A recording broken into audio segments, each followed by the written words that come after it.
আমার ভাই থাইকা আমার ঘরে থাইকা আমার লোকে বেমানি করছে ভাই। একটা বিহিত করেন ভাই, একটা বিহিত করেন। এটা একটা সিস্টেম করা লাগবে।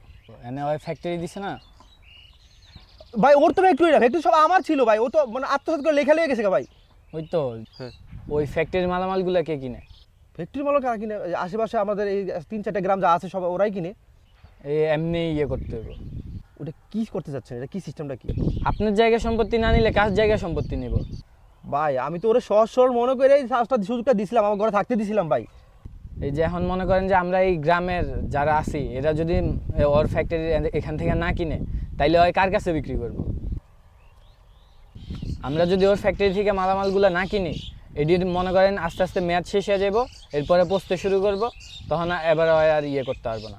মানে ওর টাকা পয়সা সব নাই হয়ে যাবো। হ্যাঁ, পরে নিজে থেকেই বাইরে যাব। ঠিক আছে ভাই, ভাই আপনি একটা ব্যবস্থা করে দেন। মানে ওর যেমনি হোক সিস্টেমটা ভাই, আমার সম্পত্তি আমার দিয়ে দিন ভাই, একটু ব্যবস্থা করে দেন ভাই।